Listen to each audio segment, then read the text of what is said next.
Friends, welcome back. मैं KR. Chavda एक बार फिर से आयल एकेडमी में आपका हार्दिक स्वागत करता हूँ। कैसे हो आप सब? पढ़ रहे हो कि नहीं पढ़ रहे हो? भाई पढ़ रहे हैं। ये वैनिका वगैरह पढ़ रहे हो कि नहीं पढ़ रहे हो? मुझे कोई सवाल ववाल नहीं पूछ रहे हो? प्रियांशी, अनुराग, क्या कर रहे हो तुम घर पे? पापा कह रहे 10-10 बजे उठ रहे हो, नहीं ये कोई तरीका है तुम लोगों के? क्या रे? अच्छा नहीं उठ रहे हो, चलो चलो मजाक कर रहा हूँ, कोई बात नहीं, चलो ठीक है। फिर तो हम लोग ये समझ रहे हैं कि हम स्थिर वैद्युत की इलेक्ट्रोस्टैटिक्स चैप्टर पढ़ रहे हैं, क्लियर? तो आप ज़रा इसको और ज़्यादा ढंग से समझिए और हम आगे बढ़ रहे हैं अभी, क्लियर? काफ़ी हमने इसमें टॉपिक पढ़ लिया है और धीरे धीरे आगे बढ़ रहे हैं। दूसरी बात दोस्तों ये है कि लॉकडाउन तो कंटिन्यू रहेगा ही, आपको अपनी पढ़ाई कंटिन्यू रनिंग रखनी चाहिए, क्योंकि अगर पढ़ाई से फ्लो टूट गया तो फिर आप कवरअप ज़्यादा करना पड़ेगा और थोड़ा आपको आलस्य भी आएगा, क्लियर? तो आप आगे समझें जो अपने 12th के टॉपिक चल रहे हैं। मैंने ये शुरू किया था विद्युत प्रेरण या फिर इलेक्ट्रोस्टैटिक इंडक्शन। गॉट? बिल्कुल गॉट। तो हमने बोला था कि भाई अगर किसी वस्तु को बहुत ही तात्कालिक समय के लिए आवेशित करना है तो हम क्या यूज़ करते हैं भाई? विद्युत प्रेरण, इलेक्ट्रोस्टैटिक इंडक्शन। और हमने कल इसको एक रॉड के माध्यम से भी समझा था। एक रॉड ली थी, उसके पास पॉजिटिव ग्लास रॉड देकर आया था, तो जो उस अनावेशित चालक छड़ थी, जो conducting non charge conducting rod थी, उसका जो नियरेस्ट एज था उसके ऊपर पॉजिटिव ग्लास रॉड का ऑपोजिट चार्ज, मतलब वो विपरीत आवेश आया था एज ए नेगेटिव, और उसका जो फार एज था, जो दूरस्थ किनारा था, उसके ऊपर कैसा चार्ज आया था? हम कह सकते हैं पॉजिटिव चार्ज का सिमिलर चार्ज। तो ये हमने इंडक्शन पढ़ा था। और दूसरी बात मैंने बोला था वो जो चार्ज प्रोड्यूस होते हैं उन्हें इंड्यूस्ड चार्ज कहते हैं, क्योंकि वो बहुत ही अल्प समय के लिए होते हैं और कुछ समय बाद वो डिसअपीयर हो जाते हैं, गायब हो जाते हैं, ऋषि कपूर की तरह या अनिल कपूर की तरह, क्लियर? अब हम इसको आगे बढ़ाते हैं। देखिए क्या है इसके अंदर। इलेक्ट्रोस्टैटिक इंडक्शन को आप दो गोले या स्पेयर की हेल्प से भी समझ सकते हैं। अब आप कहोगे स्पेयर की हेल्प से कैसे समझे? तो देखिए जरा कैसे होता है इसका प्रोसेस।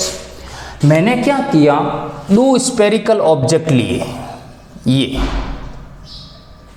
ये पहली सिचुएशन है। ये देखिए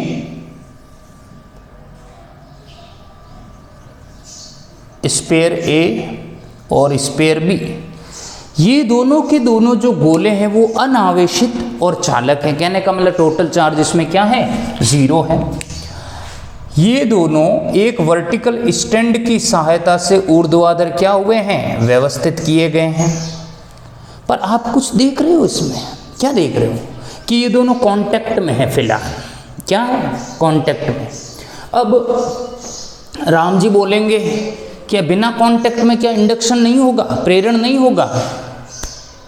ऐसी बात है, बिना कांटेक्ट में प्रेरण तो होगा, पर उसका जो इफेक्ट शो होगा वो खाली एक स्पेयर में शो होगा, दोनों स्पेयर में शो नहीं होगा। इफेक्ट का क्या मतलब है? जो प्रेरित आवेश है वो प्रेरित आवेश खाली एक गोले में जन्म लेगा, दूसरे गोले में जन्म ही नहीं लेगा, क्लियर? तो हमें इन दोनों को कांटेक्ट करवा कर समझने की ज़रूरत है, क्योंकि इसमें पोजीशन और केसेस काफ़ी बनेंगे, उसको हम डिस्कस करेंगे। अभी देखिए, और अभी हम देख रहे हैं कि ये सारे कंडक्टर है तो इनके अंदर भी फ्री इलेक्ट्रॉन्स है, इसके अंदर भी फ्री इलेक्ट्रॉन्स है, और जब तक इनके ऊपर एक्सटर्नल फोर्स कोई काम नहीं करेगा, बाहरी बल नहीं लगेगा, जब तक ये क्या करेंगे? रैंडम मोशन या यादृच्छिक गति करते रहेंगे। ये पहली पोजीशन है 1। कोई दिक्कत किसी को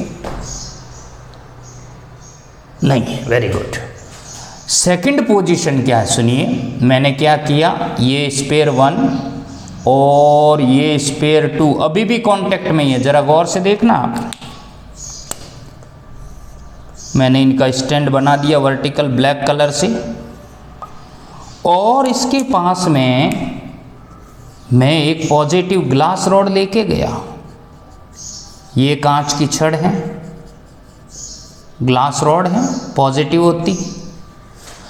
अब ड्यू टू इंडक्शन आप जानते हो, देखो इसके अंदर भी फ्री इलेक्ट्रॉन्स है, इसके अंदर भी फ्री इलेक्ट्रॉन्स है, और ये इलेक्ट्रॉन्स क्या होंगे, नेगेटिव है, नेगेटिव तो पॉजिटिव से अट्रैक्ट होंगे। भाई इन इलेक्ट्रॉन्स को क्या मिल रहा है, यहाँ पे काजू की कतली मिल रही है, तो सीधी बात है वो इसकी तरफ दौड़ेंगे कि नहीं दौड़ेंगे, रन फास्ट। अगर वो रनिंग करेंगे तो इलेक्ट्रॉन का जमाव, डिपोजिशन या एक्यूमुलेशन यहाँ होगा कि नहीं होगा। तो आप देख रहे हो जो कंडक्टर ए है उसका जो लेफ्ट एज है वहाँ पे इलेक्ट्रॉन्स ज़्यादा डिपॉजिट हुए, इलेक्ट्रॉन्स की आधिक्य हुआ, और यहाँ इलेक्ट्रॉन्स की क्या हुई, कमी हुई। कमी हुई तो इलेक्ट्रॉन्स की कमी या डेफिशिएंसी ऑफ इलेक्ट्रॉन्स क्या शो करती है, एज ए पॉजिटिव चार्ज। कल भी बताया था एक ऑब्जेक्ट है अगर इलेक्ट्रॉन डोनेट करती है तो उसके ऊपर कैसा चार्ज आता है, पॉजिटिव आता है कि नहीं आता, बताया मैंने। तो हमने देखा कि ये स्पेयर ए और ये स्पेयर बी की राइट साइड के अंदर पॉजिटिव चार्ज प्रोड्यूस होता है और स्पेयर ए की लेफ्ट साइड के अंदर नेगेटिव चार्ज प्रोड्यूस होता है। कोई बताएगा इन चार्ज के क्या नाम है, इन आवेशों के क्या नाम हैं। इन आवेशों को दोस्तों कहा जाता है प्रेरित आवेश। क्या कहेंगे, प्रेरित आवेश, इंड्यूस्ड चार्ज, इंड्यूस्ड चार्ज। कोई डाउट किसी को यहाँ तक, कोई डाउट नहीं, वेरी गुड बॉय, सबके सब बहुत अच्छे बच्चे हो। ये मैंने केस नंबर 3 लिया, और अभी भी देखिए दोनों स्पेयर क्या हैं, कांटेक्ट में है, दोनों वर्टिकल स्टैंड पर हैं।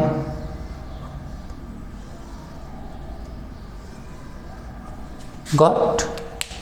मैंने क्या किया, ग्लास रॉड, अभी भी मैंने क्या किया, यहाँ पे ग्लास रॉड थोड़ी सी रखनी पड़ेगी और कांटेक्ट तोड़ना पड़ेगा, तब जाके अगला केस होगा, क्योंकि ये तो इसी के सिमिलर बन जाएगा। तो यहाँ से मैं देखो संपर्कन ब्रेक कर रहा हूँ। मैंने दूसरे स्पेयर को क्या किया, यहाँ से थोड़ा दूरी पर व्यवस्थित कर दिया, कुछ डिस्टेंस पर अरेंज किया। बट एक पोजीशन ध्यान रखना, मैंने ग्लास रॉड को अभी भी नहीं रिमूव किया है, हटाया नहीं है। तो मुझे बताइए, अगर आप इसका कनेक्शन ब्रेक कर भी देते हो तो ये नेगेटिव उधर क्यों जाएंगे, क्यों? क्योंकि नेगेटिव तो ऑलरेडी हाईली अट्रैक्ट हो रहे, किससे, पॉजिटिव चार्ज से। जो नेगेटिव ऋणावेश है, इलेक्ट्रॉन हैं, वो तो इस धनावेश से क्या रहेंगे, आकर्षित रहेंगे कि नहीं रहेंगे। तो इलेक्ट्रॉन्स तो ज़्यादा से ज़्यादा यहाँ पर अभी भी अपना जमाव रखेंगे, और जो धनावेश है वो यहाँ जमाव होगा कि नहीं होगा, उसका तो पहले से ही था वहाँ पे। अब आप कहोगे ये धनावेश इधर क्यों नहीं आया, अरे भाई वो इधर क्यों आएगा, वो इससे रिपेल भी तो होगा, और रिपेल होने का मतलब ज़्यादा से ज़्यादा डिस्टेंस पर रहे तो वो यहीं रहेगा। तो ये पोजीशन बिल्कुल करेक्ट है इसकी। इस साइड में और इस साइड में अभी कोई चार्ज प्रोड्यूस नहीं होगा, और अभी भी ये कौन से चार्ज, कौन सा आवेश घूम रहा है इधर उधर, इंड्यूस्ड आवेश। क्लियर, ये केस नंबर 3 था। क्लियर। अब अगर मैं 4th केस लूं तो 4th केस में कैसे समझूंगा कि ये दोनों स्पेयर लार्ज डिस्टेंस पर तो नहीं है, अभी भी उसी पोजीशन पर है, पर मैंने केस इसके अंदर ये है कि ये जो पॉजिटिव ग्लास रॉड थी, इस पॉजिटिव ग्लास रॉड को मैं अब रिमूव कर रहा हूँ। जो कांच की छड़ है इसको मुझे हटाना है, तो मैंने यहाँ से हटा दिया। देखिए केस नंबर 4 शुरू किया है मैंने, ध्यान से देखो इधर, ठीक है, रिमूव कर दिया। तो अब मुझे बताइए, जब इस नेगेटिव चार्ज के ऊपर इसका अट्रैक्शन, या अपन कहें इन दोनों के बीच का अट्रैक्शन खत्म हो गया तो सीधी बात है, इसको किसी से तो अट्रैक्शन करना ही है। अगर कोई चार्ज है तो अट्रैक्शन होगा, अगर नहीं है तो नहीं होगा। पर यहाँ पर है कौन, ये पॉजिटिव, दोनों के दोनों इंड्यूस्ड है। ये नेगेटिव उस पॉजिटिव के साथ अट्रैक्शन शो करेगा, तो सीधी सी बात, इस स्पेयर से बाहर तो ये आ नहीं सकते, बाहर नहीं आ सकते। तो जो इनके, इसका राइट एज और इसका जो लेफ्ट एज है, यहाँ पे ये डिपॉजिट होंगे। डिपॉजिट होने का मतलब ये शो कर रहे हैं कि इंड्यूस्ड आवेश अपनी पोजीशन चेंज कर रहा है, प्रेरित आवेश अपनी स्थिति बदल रहा है। तो देखिए ये क्या शो कर रहा है, इनके बीच में अभी भी क्या है, अट्रैक्शन हो रहा है, नेगेटिव और पॉजिटिव के बीच में अभी भी कौन सा चार्ज घूम रहा है, देखिए प्रेरित आवेश ही घूमेगा। Induced charge. और अब मैं लास्ट केस बताने जा रहा हूँ। लास्ट केस क्या है सुनिए, ये मान लीजिए स्पेयर ए था और ये मान लीजिए स्पेयर क्या है, बी है। इनको मैंने मुक्त आकाश में बहुत ही ज़्यादा डिस्टेंस पर अरेंज कर दिया, ठीक। तो मुझे बताइए, अभी पढ़ाया नहीं है, नेक्स्ट टॉपिक अपना यही है कूलम्ब्स लॉ। और कूलम्ब्स लॉ क्या कहता है, F इन्वर्सली आर स्क्वायर। जितनी ज़्यादा डिस्टेंस इंक्रीज करोगे, बढ़ाओगे, F उतना ही क्या होगा, रिड्यूस होता जाएगा। तो सीधी सी बात है, अब ये जो नेगेटिव और पॉजिटिव के बीच में अट्रैक्शन था वो पूरी तरह से क्या हो जाएगा, डिमोलिश्ड या ख़त्म हो जाएगा। तो ऐसी कंडीशन में ये नेगेटिव चार्ज अपने एरिया में पूरी तरह से डिस्ट्रीब्यूट फैल जाएगा और उधर जो पॉजिटिव चार्ज था वो अपने अपने एरिया में क्या हो जाएगा, पूरी तरह से डिस्ट्रीब्यूट या फैल जाएगा। तो ऐसा क्यों हुआ, ऐसा इसलिए हुआ क्योंकि अब इनके बीच में इतनी ज़्यादा डिस्टेंस हो चुकी है कि इनके बीच में लगने वाला अट्रैक्शन फोर्स खत्म हो चुका है।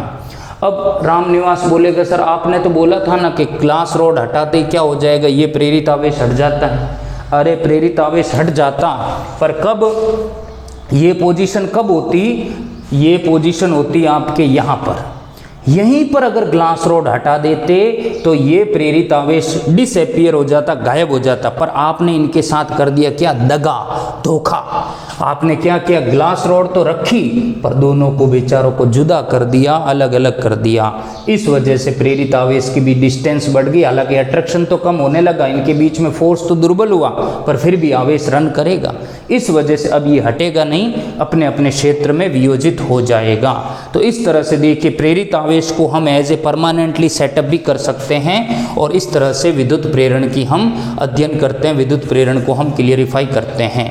तो दोस्तों कैसा लगा आपको ये वीडियो, बड़ी शिकायतें आ रही है आप लोगों को, शेयर नहीं कर रहे हो आप वीडियो, प्लीज़ आप शेयर करें ताकि लोग जो घर पे सो रहे हैं 10-10 बजे तक उनको थोड़ा ज्ञान प्राप्त हो सके, ज्ञान की ज्योति जल सके। क्लियर। तो चलिए दोस्तों, आगे की क्लास में मैं कूलम्ब्स लॉ शुरू करूँगा। Thank you so much.